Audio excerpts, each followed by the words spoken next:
అమ్మో, దశాబ్ద కాలానికి పైగా తాను చెప్పింది వేదం అన్నట్టు సాగిన ప్రధాని నరేంద్ర మోదీ శకం ముగిసిపోయిందా? ఆహా, నర్సన్న నమస్తేనే. శనార్థి శనార్థి ఓ జిరగా నమస్తేనే. ఏం పేరు ఉందే నీ పేరు మర్చిపోతి? గట్లెట్లా మర్చిపోయినామన్నా? నేను బొమ్మలు పెట్టుకున్నా, నాకేం బొమ్మలు గుర్తా? శ్రీధర్ రెడ్డి కాదు ఏందన్నా మరి కార్యక్రమం చెప్తాను. తాతనైతే గంట వరకు చేయనా? ఈ పాడ్యం ముచ్చట మధ్యనే ఉంది. నువ్వు మాట్లాడితే మన మన మాండలికం బాల్యం గుర్తుకొస్తుంది. అంతేనా? అబ్బా, ఆహా. ఏం లేదు తాత, ఇప్పుడు నమస్తే తెలంగాణ పేపర్లో పోయినా అన్నా, ఇంట్లో మోదీకి ఆర్ఎస్ఎస్ ముగుదాడేసింది. ఇక మరి వరుస వైఫల్యాల వేళ మోదీ షాకు చెక్కు పట్టు బిగించే పనిలో సంఘ్ పరివార్ అని రాసుకొచ్చిర్రు. దశాబ్ద కాలానికి పైగా తాను చెప్పిందే వేదం అన్నట్టు సాగిన ప్రధాని నరేంద్ర మోదీ శకం ముగిసిపోయిందా? మోదీకి అడుగడుగున ఆర్ఎస్ఎస్ బంధనాలను వేస్తున్నదా? ఆయన మాటను చెల్లని రూపాయిగా మార్చివేసిందా? 75 ఏళ్లకు retire అవ్వాల్సిందేనని RSS chief Mohan Bhagwat ఇటీవల వ్యాఖ్యానించడం, పార్టీ అధ్యక్ష పదవి కోసం బీజేపీ అగ్రనాయకత్వం సూచించిన 2 కేంద్ర మంత్రుల పేర్లను ఆర్ఎస్ఎస్ పక్కన పెట్టడం, పలు రాష్ట్రాల్లో బీజేపీ అధ్యక్షులుగా ఆర్ఎస్ఎస్ నేపథ్యం ఉన్నవారే ఎన్నికవుతుండడం, అంటే ఇదంతా కథ చూస్తుంటే ఇక మరి ఏదో మోదీకి మరి ఆర్ఎస్ఎస్ ముగుదాడేసినట్టుగా కథ నడుస్తుంది. మరి ఎట్లా, నిజమేనా? ఇది రాష్ట్రీయ స్వయం సేవక్ సంఘ్ను అర్థం చేసుకోలేనటువంటి మరుగుజ్జులు చేసేటువంటి విష ప్రచారం అంతేనా? ఎందుకంటే ఒకటి మనం అర్థం చేసుకోవాల్సింది అంటే రాష్ట్రీయ స్వయం సేవక్ సంఘ్ అనేది వ్యక్తి నిర్మాణం చేస్తుంది, సమాజ నిర్మాణం చేస్తుంది. భారతీయ జనతా పార్టీ రాజకీయ వ్యవహారాలలో రోజువారీ జోక్యం ఆర్ఎస్ఎస్ చేసుకోదు. కాబట్టి నరేంద్ర మోడీ గారిని వ్యతిరేకించేటువంటి లంపెన్ గ్యాంగు, తుక్కుడే గ్యాంగు, ఆర్ఎస్ఎస్ ను పొద్దున లేస్తే దుమ్మెత్తి పోసేటువంటి దేశ వ్యతిరేక శక్తులు, వాళ్ళు ఇప్పుడు ఏమైతుంది, 2014 నుంచి నరేంద్ర మోడీ గారిని ఏదో రకంగా అడ్డుకోవాలని చూసినటువంటి బ్యాచ్ అంతా ఒకటైంది. వాళ్ళు చేసేటువంటి విష ప్రచారమే తప్ప ఇది ఇంత వాస్తవం లేదు. ఇప్పుడు ఒకటి, ఇప్పుడు ఇంకోటి ఏందనంటే ఈ సామాజిక మాధ్యాలలో ఒక లేనిపోని వార్తను సృష్టించి శునకానందం పొందేటువంటి మరుగుజ్జుల సమూహం ఇది. కాబట్టి నరేంద్ర మోడీ గారిని ప్రజలు ఆమోదించిర్రు, దేశ ప్రజలు ఆమోదించిర్రు. నువ్వే ఉండాలనయా, నిండు 100 ఏళ్ళు బతకాలనయా నరేంద్ర మోడీ గారని దేశ ప్రజలు అంటున్నారు కదా తాత. కాబట్టి ఇటువంటి రాతలకు మీరెట్లా స్పందిస్తున్నారే? గివి కాదు, మనం నరేంద్ర మోడీ గారు అధికారంలోకి తీసుకొచ్చినటువంటి మార్పుల మీద, ప్రగతి మీద నా సొంటోని అడిగితే నీ సొంటోనికి నా సొంటోనికి ప్రజలకు మన ఇద్దరం కలిసి చెప్పడానికి అవకాశం ఉంటది. ఆయన అనేక సామాజిక రుగ్మతలతోని బాధపడుతున్న భారతదేశాన్ని వికసిత సంకల్ప్ దిశగా తీసుకుపోతున్నాడు. ఊహించినాం ఆ తాత మనం ఆర్టికల్ 370 ఎగిరిపోద్దని? అనుకున్నాం ఆ తాత మనం ట్రిపుల్ తలాక్ ఎగిరిపోద్దని? అనుకున్నాం ఆ తాత ఒక ఎస్టీ ద్రౌపది ముర్ము రాష్ట్రపతి అవుతుందని? అనుకున్నాం ఆ తాత రామ్నాథ్ కోవింద్ రాష్ట్రపతి అవుతామని? ఇప్పుడు ఈ కాంగ్రెస్ వాళ్ళు ముచ్చట్లు చెప్పుడే తప్ప ఎన్నడన్నా ఒక దళితుల్ని రాష్ట్రపతి చేద్దాం అనుకున్నారా? ఎన్నడన్నా ఒక ఆదివాసీ బిడ్డను రాష్ట్రపతిని చేద్దాం అనుకున్నారా? ఎన్నడన్నా ఒక మైనారిటీని రాష్ట్రపతిని చేద్దాం అనుకున్నారా? కాబట్టి ఏందనంటే దేశమంతా భారత్ జోడో అని తిరిగిండు రాహుల్ గాంధీ. ఏమైంది? విష ప్రచారం చేసిండు, గోబెల్స్ ప్రచారం చేసిండు. ఏమైంది? ఇప్పుడు ప్రజలు ఎవ్వరు కూడా నమ్ముతలేరు. 2, ఆర్ఎస్ఎస్ ఏం చేస్తుంది అనేటువంటిది ఆర్ఎస్ఎస్ లో పోయి మాలాంటి వాళ్ళని అడిగితే చెప్తాం, స్వయం సేవకులను అడిగితే చెప్తాం. ఆర్ఎస్ఎస్ భారతీయ జనతా పార్టీకి రోజువారీ కార్యక్రమాలలో ఆర్ఎస్ఎస్ జోక్యం చేసుకోదు. ఆర్ఎస్ఎస్ అనేది ఒక దేశము సంఘటన, హైందవ సంఘటన కోసం, సమాజ సంఘటన కోసం సేవా కార్యక్రమాలు చేసేటువంటి ఒక సంస్థ. అది వ్యక్తులను, మనలాంటి వ్యక్తులను, మంచి సత్శీలత కలిగినటువంటి వ్యక్తులను తయారు చేసి సమాజానికి అందించే సంస్థ అది. అది ఏమన్నా మన రిటైర్మెంట్ బోర్డు అన్న ఏజ్లను బట్టి మీరు దిగిపోండి అని చెప్పడానికి? సరే, ఇక ఈ కథ ఇట్లా ఉంది. ఆ పువ్వు పూజకు పనికిరాదు, ఆ పార్టీ తెలంగాణకు ఉపయోగపడదు. పుట్టుక నుంచి ఇప్పటిదాకా తెలంగాణకు విసమెత్తు మేలు చేసింది లేదు. ఏనాడు తెలంగాణ హక్కుల కోసం నిలబడ్డది లేదు, పోరాడింది అంతకన్నా లేదు. నాటి తెలంగాణ అంశంలోనూ ఢిల్లీ నాయకత్వమే సహకరించింది తప్ప రాష్ట్ర నేతలెవరు నిలబడలేదు. స్వరాష్ట్రంలో 4 ఎంపీలు గెలిచినా 8 మంది ఎన్నికైనా ఎన్నడూ ఏకాన తెచ్చిన మొఖాలు కావు అని. ఇక మరి ఇప్పుడు 8 మంది ఎంపీలు ఉండి కూడా ఏమి లాభము? తెలంగాణ పూజకు పనికిరాని పువ్వు కమలం పువ్వు అనేది మళ్ళా కూతలు కూస్తున్నాయి బీఆర్ఎస్ కోజాగలు. ఇప్పుడు నేను అనేది బీఆర్ఎస్ పాటలు రాసుకొని లేకపోతే ఆటలు ఆడని అంగిలాగిట్టి బజార్లలోకి వచ్చి డాన్స్ అని ఏమను. ఇలా 1,00,000 కోట్ల రూపాయలను 2014 నుంచి ఇప్పటిదాకా పలు సందర్భాలలో కేటగిరికలుగా మా నాయకులు చెప్తున్నారు. అరే ఎన్నడన్నా మనం చూసినాం తాత, ఏంది రోడ్లు ఏంది? నరేంద్ర మోడీ గారు వచ్చిన తర్వాత తెలంగాణలో జాతీయ రహదారుల విస్తరణ ఏంది? ఇవాళ బీబీ నగర్ కి ఎయిమ్స్ ఏంది? ఇవాళ ములుగులో గిరిజన యూనివర్సిటీ ఏంది? ఇవాళ కాజీపేటలో మన వ్యాగన్ మ్యానుఫ్యాక్చరింగ్ యూనిట్ ఏంది? తెలంగాణలో 40 రైల్వే స్టేషన్లను ఎన్నడన్నా చూసినా? తెలంగాణలోనే 40 రైల్వే స్టేషన్లను అమృత్ రైల్వే స్టేషన్లుగా గుర్తించి డెవలప్ చేసుడేంది? అసలు ఏం మాట్లాడుతున్నారు? ఎందుకు మాట్లాడుతున్నారు? 1,00,000 కోట్ల రూపాయలు అచ్చంగా తెలంగాణకు ఖర్చు పెట్టిన చరిత్ర భారతీయ జనతా పార్టీది. ఇకపోతే నువ్వు తెలంగాణ ఉద్యమం గురించి మాట్లాడుతున్నావు. ఈ బీఆర్ఎస్ వాళ్ళు 2 ఎంపీలు ఉండేది, ఈ లింగులు ఇటుకు గాన్లతోని తెలంగాణ వచ్చిందా?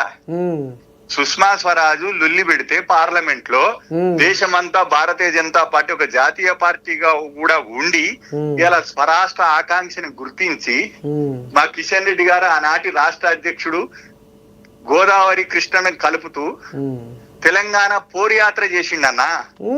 మీరు మర్చిపోయినా గుర్తు చేసుకోండి. మీరు ఇవాళ తెలంగాణ ఒక కేసీఆర్ కొట్లాడితేనో లేకపోతే మన డ్రామారావు కొట్లాడితేనో రాలే. అది అనేక మంది బిడ్డలు బలిదానం చేస్తే వాళ్ళ త్యాగాల పునాదుల మీద ఒక జాతీయ పార్టీ నరేంద్ర మోడీ గారి నాయకత్వంలో మరి ఈ రకంగా వీళ్ళు మాట్లాడుతున్నారంటే ఏం చెప్పాలా? సుష్మా స్వరాజ్ గారు ఏం మాట్లాడింది? తెలంగాణ కోసం బిడ్డలు ఎవరు ఆత్మాహుతి చేసుకోవద్దు, నేనున్న బరాబర్ కొట్లాడుతా తెలంగాణను తీసుకొస్తానన్నది సుష్మా స్వరాజ్. అట్లే భారతీయ జనతా పార్టీ ఒక జాతీయ పార్టీ ఉండి కూడా వేరే రాష్ట్రాలలో బీజేపీ నుంచి ఎంపీలు గెలిచిన వాళ్ళందరూ మరి బిల్లు పెడితే దాన్ని సమర్థిస్తే తెలంగాణ వచ్చింది. కాబట్టి ఏంటంటే ఇగో ఈ పాటలు నేను కూడా రాస్తాను మస్తుగా, నాకు టైం ఇస్తే నేను కూడా రాసి పంపిస్తా. ఈ పనికిరాని పాటలతో ఏం కాదు, ప్రజలు తెలుసుకుంటున్నారు, యువత మేల్కుంటున్నది. ఇలా తెలంగాణలో కూడా బీజేపీ వస్తే డబల్ ఇంజన్ సర్కార్ వస్తే మేలైతుంది అనుకుంటున్నారు. నేను ఒక ఉదాహరణ చెప్పనానే, రైతును కదా, ప్రధానమంత్రి పంటల బీమా యోజన పథకం పెట్టే ఎందుకు అమలు చేయడే రేవంత్ రెడ్డి గారు? అడగాలి తాత, నువ్వు అది కాంగ్రెస్ వాళ్ళని అడగాలి. దేశమంతా అతివృష్టి వస్తే, అనావృష్టి వస్తే, చీడొస్తే, పీడొస్తే ఇలా రైతులను ఆదుకోవడం కోసం మనుషులకు బీమా కాదు పంటలకు కూడా బీమా ఉండాలని మోడీ గారు తెచ్చిండు కదా. కేసీఆర్ ఎందుకు అమలు చేయలేదే? మరి ఇప్పుడు రేవంత్ రెడ్డి ఎందుకు అమలు చేస్తలేడు? అరే బీజేపీని సైద్ధాంతికంగా విమర్శించి వ్యతిరేకించేటువంటి కేరళ ముఖ్యమంత్రి, సిపిఎం ముఖ్యమంత్రి పినరన్ విజయ్ కూడా పంటల బీమా అమలు చేస్తున్నాడు కదనే. మరి మనోళ్ళకేందే పాము గరిచిందా? మొన్న అతివృష్టి వచ్చి రైతులు ఆగం అయితే గోస నువ్వు చూసినావు కదా తాత. ఇవన్నీ ఆదుకోగలిగినావా? బీమా ఉంటే పైసలు వస్తాయి. పంటల బీమా ఉంటే 49 రూపాయలు రాష్ట్రం కడుతుంది, 49 రూపాయలు కేంద్రం కడుతుంది, 2 రూపాయలు రైతు కట్టుకుంటాడు బీమా. మరి దాన్ని ఎందుకు ముండమోపిచ్చిర్రే? కేసీఆర్ ఎందుకు ముండమోపించండి అడగాలి. ఆ పాట రాసినోడు కూడా ఫోన్ చేసి అడుగు కొద్దిగా, అరే పంటల బీమా ఎందుకు లేకపోయారా, నాకు పాట రాద్దాం అనుకోండి. మరి ఇప్పుడు ఫోన్ లో నేను రాయలేకపోతున్నా, కొంచెం టైం ఇస్తే రాసి పెడతా, విన్నావా? కాబట్టి ఇగో ఇట్లాంటి పాటలు రాయాలనుకుంటే మేము రాసుడు మొదలు పెడితే ఎవడు ఉండడు. గుర్తుపెట్టుకో ఎవ్వడు ఎన్ని పాటలు రాసినా, ఎవ్వడు ఎన్ని ఆటలు రాసినా, వినవా, బట్టలు ఇప్పి బజార్లో డాన్స్ చేసిన అయ్యా భారతీయ జనతా పార్టీ తెలంగాణలో రాబోతున్నది. అమ్మా ప్రజలు నిర్ణయించుకున్నారు. ఇదెక్కడి కథ? 2034 దాకా నాదే తెలంగాణ అని పెద్ద మనిషి రేవంత్ అయ్య నిన్న నాగర్ కర్నూలులో దిక్కులు పిక్కటిళ్ళ మూత పోగించిండు. మళ్ళీ మీరు మాదంటుర్రు ఎట్లా చేయాలా, వాళ్ళు బీఆర్ఎస్ వాళ్ళు మాదంటుర్రు, ఆయన నేనే 34 దాకా నేనే అంటుండు, మళ్ళీ నువ్వేమో గిట్లా అంటున్నావు అన్నా. ఇగో నేను చెప్పడానికి ప్రాతిపదిక ఉంది. భారతీయ జనతా పార్టీ 2014 నుంచి మా ఓటు బ్యాంకు చూడు రోజు రోజుకు పెరుగుతున్నది తప్ప ఎన్నడన్నా తగ్గినా ఆమె. మాదేందనంటే నిదానంగా నిజాలు చెప్పి ఎదిగే మొక్క మాది. అంటే ఇంకో గుసగుస కూడా ఏంటంటే ఇప్పుడు బీజేపీ వాళ్ళకు బీఆర్ఎస్ వల్ల హిమ్మత్ ఉందటగా, పార్లమెంట్ ఎలక్షన్ తీసుకున్నట్టు నిజమేనా? లోపల నడిచిందట కథ. ఒకటి గుర్తుపెట్టుకో, ఈ కాంగ్రెస్ కోలాగలే అంటున్నా మొన్నటిదాకా. నేనేమంటున్నా, బీజేపీ పార్టీ పుట్టిన కానించి లేకపోతే టిఆర్ఎస్ పార్టీ పుట్టిన కానించి ఎన్నడన్నా మేము కలిసి పని చేసినామా? ఏనాడన్నా పొత్తు పెట్టుకున్నావా? మరి కాంగ్రెసే పొత్తు పెట్టుకునే, వాళ్ళు వీళ్ళు కలిసి కావాలిచ్చుకునే. కాంగ్రెస్ గవర్నమెంట్ లే వీళ్ళు మంత్రులు చేసిన వాళ్ళే. ఎవరికి పొత్తు మొదలారిందే. ఇప్పుడు నేను అనేది అందుకనే ఏంటంటే గుర్తుపెట్టుకో, ఇప్పుడు ప్రజలు సోయికొచ్చిర్రు, ప్రజలు సోయికొచ్చిర్రు. నరేంద్ర మోడీ గారు ఇప్పుడు ఏంది ఈర్ష్య ద్వేషం చెప్పు? ఆయన కట్ట 75 ఏళ్ళు నిండుతానేట, ఆయన దిగిపోతాడట. వాడు ఏమన్నా అర్థం ఉందా? అంటే మీతోనిగా ఏం చేయలేకపోతారు. నరేంద్ర మోడీని మీరు అడ్డుకోలేక ఇటువంటి చౌకబారు రాతలు రాపిచ్చి ఆయన అన్నాడట, ఈయనన్నాడట. ఇంకా ముగ్గురు లైన్ లో ఉన్నారట. ఆ ముగ్గురులా యోగి మొదటి వాడట ప్రధానమంత్రి పదవికి. అందుకనే ఈ పనికిరాని వార్తలు రాసేటోళ్ళతోటి ఏవి కాదు, విన్నావా? దీంతో అయ్యేది లేదు, పోయేది లేదు. ఇప్పుడు దేశము ప్రగతి పదంలో వెళ్తున్నది. అరే ప్రపంచ దేశాలన్నీ నరేంద్ర మోడీ గారిని చూసి మా దేశానికి రా అని అంటుంటే ఎవడే అన్ని పనికిరాని ముచ్చట్లు ఇవన్నీ తాత. ఒకటి ఏంటంటే మీలాంటి సామాజిక, అంటే నువ్వు ఒక జర్నలిస్ట్ గా నేను చూడట్లే. కొంత విషయాలను విశ్లేషించేటప్పుడు సామాన్య ప్రజల హృదయ స్పందన తెలుసుకోవాలి. ఎందుకంటే ఒకప్పుడు బీసీల కోసం అందరు మాట్లాడుతోళ్ళే, అందరు అయ్యగారులే కోడిపిల్ల మాయమైంది. ఈ దేశానికి కేంద్రంలో మొదటిసారి 28 మంది కేంద్ర మంత్రులు బీసీలు ఉన్నారే. ఎనడన్నా కాంగ్రెస్ ప్రభుత్వం ఇంతమంది బీసీలకు మంత్రి పదవులు ఇచ్చిందా? ఇప్పుడు మీరు ఒకటి బీజేపీ ఏమో చేసి చూపిస్తుంది. ఈ బీజేపీని విమర్శించే ఈ ఉంటాయి కదా తుకుడే గాంగ్ పత్రికలు అన్ని కూడా వాళ్ళకు వాళ్ళ బ్యాచ్ ఉంటది కదా, ఇదంతా ఇదే విష ప్రచారం, గోబెల్స్ ప్రచారం. వెనకడ బీసీ కమిషన్ ఉండే మేకగడ్డమే అది. దానికి రాజ్యాంగపరమైనటువంటి హక్కులు కల్పించింది మోడీ గారు, అవునా కాదా? మరి ఇంత విప్లవాత్మకమైన మార్పులు తీసుకొచ్చి దేశాన్ని ప్రగతి పదంలో ముందుకు తీసుకుపోతూ తెలంగాణలో అధికారంలో లేకపోయినా 1,00,000 కోట్లు పెట్టి అలా తెలంగాణ చూడు, నీకు నచ్చిన కాడికి పో, రోడ్లు చూడు అసలు ఎట్లున్నాయో. విన్నావా? ఇలా అమరావతి నుంచి మన నాగపూర్ అమరావతి, సూర్యాపేట దేవరపల్లి, అసలు ఎక్కడిదే అసలు పండుకొని నిద్రపోతే మెలక కూడా రావట్లే, ఖమ్మం వచ్చింది అంటారు.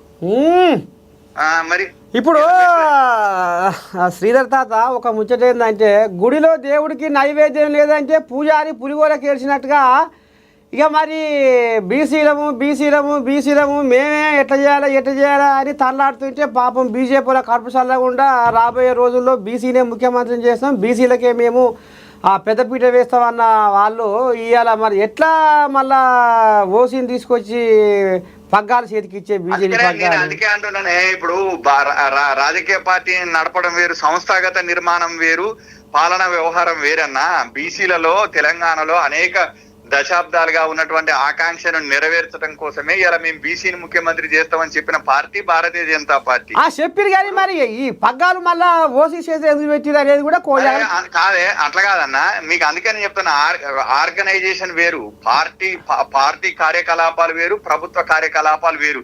అరే అంతకుముందు ఒక్క నిమిషమే, అంతకుముందు మరి బండి సంజయ్ గారు బీసీ కాదా? అంతకుముందు లక్ష్మణ్ గారు బీసీ కాదా? అంతకుముందు దత్తాత్రేయ గారు బీసీ కాదా? అంతకుముందు చలపతిరావు గారు బీసీ కాదా? ఎంతమంది బీసీ? అరే ఒక్కటి నేను చెప్తా గట్టి కోట్లేగైందే వీళ్ళ గుట్టిలో పెరిగిన వాళ్ళం రోజుకో పార్టీ తిరిగేటోళ్ళం కాదే. అవునుగా చరిత్రకారులం, తెలంగాణ ఉద్యమకారులం. విన్నావా? ఎవడున్నాడే తీయమను లెక్క. 32 కేసులు పెట్టింది రాజ్యం మా మీద. తెలంగాణ ఉద్యమాల్లో కొట్లాడిన వాళ్ళం మేము. నీకు ఏం కావాలో చెప్పు, నేను చెప్తా. ఇప్పుడు నేను అనేది ఏంటంటే పనికొచ్చే ముచ్చట ఒకటి. ఇప్పుడు మరి ఇలా ముఖ్యమంత్రిని దళితుని చేస్తానన్నోని అడగారు మీరు, ఆయన ఎక్కి కూర్చున్నోని అడగారు. ఇలా పోనీ పవర్ పోయింది కదా, ఇప్పటికైనా ఒక బీసీని ఎందుకు చేస్తలేరు టిఆర్ఎస్ పార్టీ వాళ్ళ అధ్యక్షుడు? కదా అడగారు. ఇంతసేపటికి ఏందనంటే మీరు కొంత ఆలోచన చేయాలి. అందుకనే ప్రజలతోని పొత్తు బీజేపీకి. ప్రజలు బీజేపీని ఓన్ చేసుకున్నారు. ఇది ఉద్యమమే, ఇక ఆగదు ఇది. అంతేనా? ఇక బరాబర్ బీజేపీ అధికారంలోకి రావడం నువ్వు నరసయ్య తాత చూస్తాడు, నాకు నమ్మకం. అమ్మని సావి అంతేనా? ముచ్చటే లేదంటే నువ్వు సవాలే లేదు. అరే మీరు కూడా నరసయ్య తాత అడగాలనే. ఇప్పుడు రైతులకు ఇంత అన్యాయం జరుగుతుంది, మీరు అడగాలే. ఇప్పుడు మీరు మీ యొక్క కళాలను ఎక్కువ పెట్టే వైపు ఎక్కువ పెడతలేరు, మీ పాటలను తిప్పేరోకి తిప్పుతలేరు. రేవంత్ రెడ్డి గారు రైతు భరోసా 15,000 అంటివి ఎందుక 3 పంటలు ఎగ్గొట్టినవు? స్థానిక సంస్థలు ఎన్నికలు వస్తున్నాయి, ఊళ్ళలోకి పోతే రైతులు సీతాపరికాయలు తీసుకుంటారని 15,000 తీసుకొచ్చి 12,000 చేసి అందులో 6,000 రూపాయలు ఇచ్చి అయిపోయిందని డ్రామాలు చేస్తున్నారు. ఎందుక రైతు పండుగలు చేస్తున్నారని అడిగినావా తాత? ఇక అది మీరు ఇయ్యాలి కానీ ఇక నేను ఎట్లా అంటా అమ్మా, నాందికి నువ్వు కోసం చూసినావా? అప్పుడే ఆయన గట్టికోయా కదా తాత. తెలంగాణ ఉత్తగా రాలేదే. కవులు, కళాకారులు, విద్యార్థులు, రాజకీయ నాయకులు, సంబంధ వర్గాలు పోటీ చేస్తే వచ్చింది. తెలంగాణ ఉద్యమ పల్లకీని మోసిన దాంట్లో కవులు, కళాకారులు ఉన్నారు, తర్వాత జర్నలిస్టులు కూడా ఉన్నారే. ఇప్పుడు వచ్చింది భౌగోళిక తెలంగాణ, ప్రజాస్వామిక తెలంగాణ ఇంకా రాలే. ప్రజాస్వామిక తెలంగాణ కోసం కొట్లాడాలంటే బీజేపీకి ఇంత నూనె పోయాలి కాదే మీరు. మేము చేస్తున్న పోరాటానికి మద్దతు పలకాలి. పెద్ద పెద్ద ముచ్చట్టు నాకేమరి కదా. ఇక మీరు గెలిగించినవి వాళ్ళకు, వాళ్ళు గెలిగించినవి మీకు. ఇక గిట్ట నడుస్తుందట కథ అని జనాలకు చెప్పేటోనే కానీ ఇక పెద్ద పెద్ద కథలు నాకేమో ఏమంటారు. నువ్వు నేను ఏ కథ చెప్పినా కథలో నిజం లేకపోతే ప్రజలు నమ్మరంటున్నా. మనం చెప్పే కథలో నిజం ఉండాలి. శ్రీధర్ రెడ్డి మాట్లాడినా, నరసయ్య తాత మాట్లాడినా, ఎవరు మాట్లాడిన కథ అయినా కొన్ని రోజులు అబద్ధపు కథలు పనికొస్తాయి. కానీ నిజం అనే కథ ప్రజలు చెప్తారు. ఏం చెప్పిండు శాసనసభ ఎన్నికల సమయంలో? ఏది ఇయ్యాల రైతు భరోసా 15,000, ఏది ఇయ్యాల వ్యవసాయ కూలీలకు 12,000, ఏది ఇయ్యాల కౌలు రైతులకు గుర్తింపు, ఏది ఇయ్యాల ధరని తీసేసి ఏదో బ్రహ్మాండం బద్దలవుతుంది అంటే భూభారత్ అంటే ఏది నీ భూభారత్, ఏది నీ సర్వేయర్లు, ఏం చేసినావు చెప్పు? పెట్టింది ఉడకానా ఉడుకోదా బువ్వా? అరే 2 ఏళ్ళు అయిపోతుంది. చీయలు తింటోడు పోతే బొక్కలు తింటోడు వచ్చింది అంటారు తెలంగాణలో. జర్ర సైసు అంటారు. జర్ర సైసు ఇంకా 3 ఏళ్ల పొద్దు ఉంది కదా మనకు. జర్ర సైసు బురుకులో పెట్టకు. అన్నం అంతా ఉడకాలి, మెతుకు పట్టుకుంటే తెలియదా? తెలంగాణ నెత్తి మీద దరిద్రాన్ని కూర్చోబెట్టి నాట్యం ఆడిపిస్తే చిన్నగా దింపుతున్నా అని అనుకొస్తుండు పెద్ద మనిషి. అప్పుల కుప్ప చేసిపోయారు కాబట్టి అప్పు చేసి కుప్పు వేసిపోతే ఆయన రాత్రి ముఖ్యమంత్రి అయినా ఆడే. ఆయన తెలియదా ప్రతిపక్ష నాయకుడు? ఇది తెలంగాణ ఏంది, దీని కథ ఏంది, దీని వ్యవహారం ఏంది, మనకి ఎంత బడ్జెట్ ఏంది తెలియదా? నువ్వు కూడా ఇట్లే పల్పక్షం చేయక మాయ గాని. ఓహో అమ్మా, నాదే ఉంది. ఆయన వాళ్ళు అంటున్నావా అంటే నేను అన్నా కదా. ఇప్పుడు నేను అన్ననా? వాళ్ళు అంటున్నా ముచ్చే నీ సేవలు చేస్తున్నా. గిట్లా అంటారు కదా. జర సైసూరి ఒక 4 రోజుల మందం ఇంకా మనం చేసుకునే పనులు బొచ్చడు ఉన్నాయి. ఇంకా మనకు టైం కూడా బొచ్చడు ఉంది. 3 ఏళ్ల పొద్దు ఉంది. 3 ఏళ్ల పొద్దు పైగానే ఉంది. ఇంకా అని వాళ్ళు అనుకుంటే ముచ్చటే నేను నీ సేవలు చేస్తున్నాను. మంచిది. ఆ 3 ఏళ్ల పొద్దు అన్నా మంచిగా చేయమని చెప్పరాదు. కొద్దిగా మాట్లాడి రైతు డిక్లరేషన్ అమలు చేయమను. మూతపడిన చక్కెర కర్మాగారాలు తెరిపియమను. 15,000 ఇవ్వమను. పంటల బీమా యోజన పెట్టమను. 2 లక్షల రుణమాఫీ మొదలారి అయినా అదే అందరికి. ఇంకా 40% మంది రైతులకు అయింది, 60% మంది రైతులకు పోదు. తాత నువ్వు రారాదు, ఏదన్నా నీకు నచ్చిన ఊరికి పోదాం. మీ ఊరే ఊరో చెప్పు, ఆ ఊరే వస్తా. అందరికి రుణమాఫీ అయిందా అడుగుదాం. ఇప్పుడు గదే ఇప్పుడు మా కోజా కూడా ఎదురు చూస్తున్నాయి. మరి శ్రీధర్ రెడ్డి బీజేపీ లీడర్ అన్నావు కానీ మరి ఆయన రైతుల పక్షాన ఏ లెక్కన పోరాడుతుండు. ఆయన కథ ఏంది, కార్ఖాన ఎందుకు కూడా మీ కెమెరాలు మా వైపు తిప్పుతలేరంటున్నా. బీజేపీ చేసే పోరాటాన్ని చూపుతలేరంటున్నా. మీ కెమెరాలు ఇటు తిప్పండి, మీ కళాలు ఇటు తిప్పండి, విన్నావా? ఓ ఎట్లా కొట్లాడుతున్నామే మేము. ఇప్పుడు 2 లక్షల రుణమాఫీ విషయంలో ఇప్పటికీ మన వ్యవసాయ కమిషన్ 2 సార్లు ముట్టడిచ్చినాం, విన్నావా? అందుకనే అప్పుడప్పుడు మీ కెమెరాలు మీ కథ ఇటు తిప్పర్రి, ఒక్కరోజు తిప్పకరా, కెమెరాలను కూడా తిప్పాలి, ఆయిలేసి అటు ఇటు తిప్పాలి. రేపు వచ్చేది బీజేపీ ప్రజలకు ఏదన్నా చేద్దాం అనుకుంటుంది, విన్నావా? అటు ఇటు అనుకుంటా. ఇప్పుడు ఏ నర్సయ్య తాత అనేది ఎప్పుడు జనాల పక్షానే ఉంటాడు, ఉండాలని కోరుకుంటున్నానే. ఇప్పుడు నువ్వు చూస్తలేవా పిల్లగా, ఇన్ని రాజ్యాలు తిరుగుతున్నా, ఇన్ని ఊర్లు తిరుగుతున్నా, మరి జనాలు ఏమనుకుంటున్నారు, జనాలకు ఏం కావాలి, అక్కడ స్థానికంగా ఉన్న వాళ్ళకు ఏం సమస్య ఉంది, అక్కడ అధికారులతో, అక్కడ ప్రజాప్రతినిధుల అధికారుల ఏంది ఏం కదా, ఆ పంచాయతీ అన్ని తక్షణ కావాలి. తాత పోయిందంటే పంచాయతీ తక్షణ కావాలి. కావాలి తాత, సమస్య లేదు. నువ్వు రాబోయే రోజుల్లో ఖచ్చితంగా మేము లేవనెత్తిన అంశాలను మీద కూడా నీతో మాట్లాడతా. మంచిది తాత, నీలాంటి వాళ్ళు ఉండాలా, నీలాంటి ప్రజాస్వామిక కళలు బతకాలి. మంచిదా? మంచిది తాత, మంచిది శరార్థి. అది మీరు ఇప్పుడు రైతుల కోసం పోరాటం చేస్తున్నారు కదా, అదే మరి నేను అసలు ముచ్చట చెప్పనైతే, ఎందుకంటే మళ్ళీ వాళ్ళు కింద కామెంట్లలో అడుగుతారు, జర నీ పేరు చెప్పి నీ హోదా ఏందో జర చెప్పు మా వాళ్ళకు. అరే నువ్వు అంటే అమ్మో, నీ కారెడ్డం తక్కువ కారెడ్డం కాదు. మరి ఇష్టపెడతారా నన్నాళ్ళు? శ్రీధర్ రెడ్డి అని పేరు చెప్పినావు కానీ ఆయన హోదా ఏం చెప్పవచ్చు అంటారు. నీతో చెప్పేయాలని నా బాధ. నాతో చెప్పేయాలని నీ బుద్ధి, నీ కోరిక అంతే. అందరికి నమస్కారాలు. నా పేరు కొండపల్లి శ్రీధర్ రెడ్డి, బీజేపీ కిసాన్ మోర్చా రాష్ట్ర అధ్యక్షుడిని. నర్సయ్య తాతతోనే నాకు కొద్దిగా చొరవ ఉంది, పలు సందర్భాల్లో మేము మాట్లాడుకున్నాం. అనుకోకుండా ఫోన్ చేసిండు, ఇవాళ కూడా నేను ఎన్కేపల్లి పోతున్నా, మొయినాబాద్ ఎన్కేపల్లి పోతున్నా. అక్కడ భూములు గుంజుకుంటున్నారు పాపం, ఎప్పటి నుంచో సాగు చేసుకున్నటువంటి ప్రభుత్వ భూములు సాగు చేసుకుంటున్నారు. పట్టాలు ఇచ్చిర్రు అక్కడ ప్రభుత్వం.